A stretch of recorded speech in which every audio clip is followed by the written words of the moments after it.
सो hey guys, कैसे हैं आप सभी लोग। Welcome back to my channel AGNI मांगा। तो यार एक बार फिर से मैं हाजिर हूँ डीमन एम्पायर की एक और बिल्कुल नई एपिसोड के साथ, जो कि होने वाली है एपिसोड नंबर 224 का पार्ट 1। शुरू करने से पहले जल्दी से वीडियो को लाइक करके चैनल को सब्सक्राइब कर दीजिए, शुक्रिया। एंड शुरू करते हैं हमारा आज का ये वाला एपिसोड। तो जैसा की लास्ट एपिसोड के एंड में हम लोगों ने देखा, जुफेंग 3 दिनों के बाद वापस वहाँ पे आ जाता है। आकर के वो जैसे ही निंग को देखता है, तो वो निंग को देखते ही समझ जाता है कि निंग के अंदर उसका एसेंस मौजूद नहीं है। लेकिन तभी दूसरी ओर निंग जुफेंग को देख करके काफी ज्यादा खुश होती है और कहती है, आपने अपने वादे को पूरा किया और 5 दिनों बाद आप मुझसे आकर के मिल लिए। आप अपने वादे को कंप्लीट करने के लिए प्लीज आखिरी बार हम दोनों के रिंग्स को टच करवाएं। तभी निंग जुफेंग की ओर देख करके उससे कहती है कि बिग ब्रदर जू, मुझे पता है कि आप इस सब के लिए अपने आप को ही ब्लेम कर रहे होंगे, मगर यकीन मानिए आपकी इस सब में बिल्कुल भी गलती नहीं है। यकीन है कि जैसे कि हम लोग उन लोगों के इस स्कैम में फंस गए, ऐसे ही आप भी उन लोगों के किसी न किसी स्कैम में फंस गए होंगे। तो इस सब के बारे में मैं आपको बिल्कुल भी ब्लेम नहीं करती। मुझे ये सुनकर के थोड़ी सी खुशी भी हुई जब उन लोगों ने कहा कि वो लोग तुम्हारी वजह से मुझे यहाँ पे मारने के लिए आए हैं, क्योंकि एटलीस्ट इस सब से ये तो प्रूव हुआ कि बिग ब्रदर जू यहाँ पे सबसे ज्यादा सिर्फ मेरी ही केयर करते हैं, इसीलिए वो लोग मेरी जैसी एक छोटी सी लड़की में इतने ज्यादा इंटरेस्टेड है। और फिर इसके बाद निंग जीटियांग की ओर देखती है और कहती है कि ब्रदर जीटियांग, क्या आप यहाँ पे आकर के हम लोगों की रिंग्स के साथ अपनी रिंग को टच नहीं कराना चाहते थे? अब आप किसका इंतजार कर रहे हैं? आप यहाँ पे आए, क्योंकि अब मेरे पास ज्यादा टाइम बाकी नहीं रह गया है। कहती है कि मैं अभी भी हम तीनों लोगों की रिंग्स की लाइटनिंग की गड़गड़ाहट को सुनना चाहती हूँ। इतना कहकर के निंग अपनी पर्पल लाइटनिंग रिंग को आगे की ओर बढ़ाती है और उसके साथ साथ जुफेंग और जीटियांग भी अपनी रिंग्स को आगे की ओर बढ़ाते हैं, जिसके बाद उन तीनों की रिंग्स में पर्पल लाइटनिंग की गड़गड़ाहट होने लगती है। और तभी निंग मुस्कुराते हुए कहती है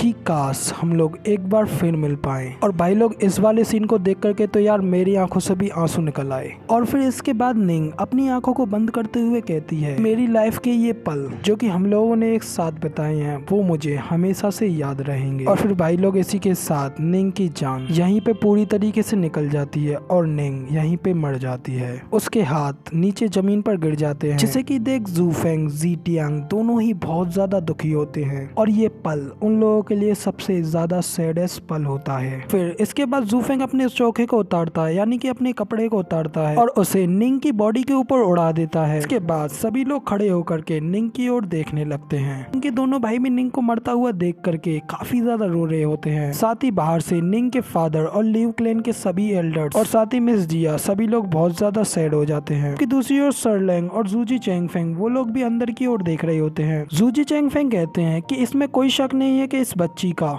जुफेंग की फीलिंग्स के साथ काफी अच्छा जुड़ाव है। इसमें वो लड़की तो काफी ज्यादा ट्रू और साफ दिल की लड़की थी। जूजी चैंगफेंग ये सब सोच ही रहे होते हैं कि तभी सरलंग कहते हैं कि एक दुष्ट आत्मा हमेशा से एक प्योर सोल की तलाश करती है, और वो सब सिर्फ अपने आराम के लिए। लेकिन जब एक बार वो प्योर सोल इवल सोल को हमेशा के लिए छोड़ करके चले जाती है, वो बची हुई इवल सोल अपने आप को बिल्कुल अकेला मान लेती है। इस वजह से वो बिल्कुल पागल हो जाती है और उस समय उसे बिल्कुल भी कोई रोक नहीं सकता। जूजी चैंगफेंग सरलैंग की बातें सुनते हैं और उससे हंसते हुए कहते हैं कि सरलैंग, अब जब आप एक कोई गुस्सैल बीस्ट के साथ खेल रहे हैं तो इस बात के लिए आप सावधान रहें कि आप इस सब में खुद को ही चोट ना पहुंचा लें। जूजी चैंगफेंग की बात सुनकर के सरलैंग भी हंसते हुए कहते हैं कि ठीक है प्राइम मिनिस्टर, सबसे अधिक डरे हुए बीस्ट कोल्डेस्ट और कैलकुलेटिंग होते हैं, कि इसके मुकाबले में किसी गुस्सैल बीस्ट को संभालना काफी ज्यादा आसान होता है। तभी इसके बाद ये कहकर के सरलैंग तो हंसते रहते हैं, लेकिन जबकि जूजी चैंगफेंग अपने सिर को नीचे झुका करके जुफेंग के बारे में ही सोच रहे होते हैं और कहते हैं कि बच्चे, आखिर तुम इन लोगों के खेल में इतनी आसानी से कैसे गिर सकते हो। इधर सरलैंग जुफेंग के बारे में ही सोच रहे होते हैं कि तभी फिर से सीन जुफेंग की ओर दिखाया जाता है। जुफेंग निंग के मर जाने से काफी ज्यादा सैड होते हुए अपनी पर्पल थंडर रिंग की ओर ही देख रहा होता है। लेकिन तभी जीटियांग जुफेंग को आवाज लगाते हुए कहता है कि जुफेंग, होंगफू किंगटियान तुम्हारा अर्थ गेट पर इंतजार कर रहा है, हम दोनों लोग मिलकर के वहाँ पे चलते हैं और जाकर के लोगों से हमारी निंग का बदला लेते हैं। टियांग की ये बात सुनकर के जुफेंग उससे कहता है, नहीं ये बिल्कुल सुसाइड करने जैसा है, अगर हम लोग वहाँ पे जाते हैं तो हम लोग इजीली उनके बिछाए ट्रैप में फंस जाएंगे। ना कहकर के जुफेंग जीटियांग को पीछे छोड़ करके सिस्टर चूचू की ओर आगे बढ़ता है और कहता है कि हमारे पास अभी भी ये वाटर एग्जिट गेट है, इसीलिए हम लोगों को जितना जल्दी हो सके उतना जल्दी ड्रैगन क्लाउड सिटी में वापस जाना चाहिए, क्योंकि हम लोग इस एसोटेरिक डिबेट को बिल्कुल भी जीत जीत नहीं सकते। जूफेंग की वापस जाने की बात सुनकर के जीटियांग बिल्कुल ही हैरान हो जाता है और जूफेंग को गुस्से में गालियां देते हुए कहता है कि तुम विच के बच्चे, क्या तुम्हें बस इतना ही कहना है? तुम्हारी वजह से निंग मारी गई और तुम सिर्फ इतना ही सोच सकते हो? क्या तुम कोई ठंडे खून वाले जानवर हो? जीटियांग की ये बात सुनकर के जूफेंग रुक जाता है और पीछे मुड़ करके उससे कहता है कि हाँ ठीक, मैं यही हूँ। क्या तुम अभी तक इस बात का पता नहीं लगा पाए कि मेरा सिर्फ एक ही लक्ष्य है, इस एसोटेरिक डिबेट को जीतना, और इसके लिए एक ह्यूमन की कॉस्ट तो कुछ भी नहीं है। जूफेंग कहता है कि जैसे ही हम लोगों ने इस बीस्ट किंग माउंटेन पर एंटर किया, इसका मतलब ये है कि हम लोगों ने ये अज्यूम कर लिया है कि यहाँ पे रिस्क के तौर पर हम लोगों की जान भी जा सकती है। ये सब सिर्फ आपकी की गई चॉइस के ऊपर ही जाता है। ऐसा कोई नहीं है कि जिसके ऊपर तुम इस सब के बारे में ब्लेम कर सको। जूफेंग जीटियांग से इतना कहता ही है कि तभी जीटियांग जल्दी से जूफेंग के करीब पहुंच जाता है और जूफेंग को एक घूसा लगाते हुए कहता है कि बास्टर्ड, मुझे परवाह नहीं है कि तुम बाकी के लोगों के साथ कैसा व्यवहार करते हो, लेकिन निंग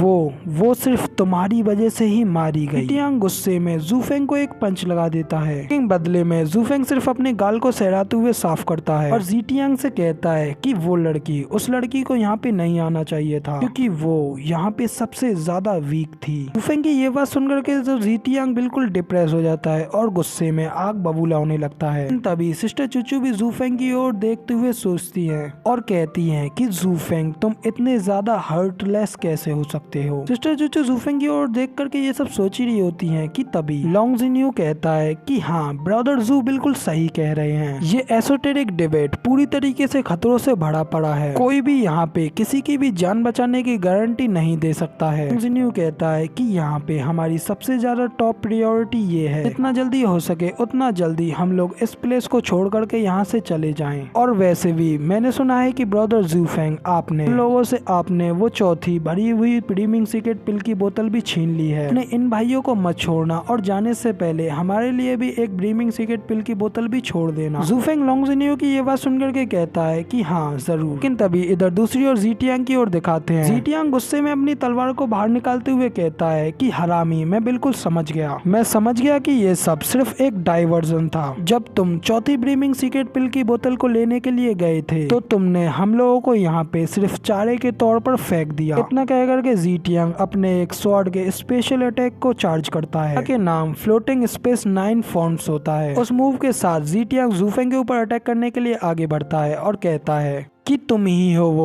जिसने की निंग को मारा है। लेकिन इधर जब जीटियांग का बड़ा भाई जीचेंग जीटियांग को जूफेंग के ऊपर अटैक करते हुए देखता है तो चिल्लाते हुए जीटियांग से कहता है कि जीटियांग रुक जाओ। लेकिन इधर जीटियांग अपने भाई की बात नहीं मानता और जूफेंग के ऊपर अटैक कर देता है। लेकिन इधर जूफेंग भी जीटियांग के स्पेशल अटैक को बड़े ही आराम से डॉच करते हुए साइड की ओर हट जाता है और उसके बाद हवा में अपना एक हाथ उठाता है, जिससे कि वो जीटियांग के ऊपर एक जोरदार अटैक करता है, जिसकी वजह से वहाँ पे एक पर्पल लाइट का धमाका होता है और उसमें जूफेंग के अटैक से वहाँ पे एक बड़ा सा गड्ढा होता है जिसमें कि जीटियांग घायल होकर के गिर जाता है। साथ ही इस अटैक में जीटियांग पूरी तरीके से बेहोश भी हो जाता है। मगर लेकिन इसी के साथ हमारा ये वाला एपिसोड यहीं पे कंप्लीट हो जाता है। अब अगर आप लोगों को हमारी इस वाली वीडियो का एक्सप्लेनेशन अच्छा लगा हो तो यार एक लाइक कर देना, साथ ही कमेंट करके बताना कि आपको ये वाला एपिसोड कैसा लगा और इसके नेक्स्ट आने वाले पार्ट्सों को देखने के लिए प्लीज इस चैनल को सब्सक्राइब जरूर से कर लेना। इसके बाद मैं मिलता हूँ आपसे अगली वीडियो में, तब तक के लिए टाटा बाय बाय, फिर मिलते हैं।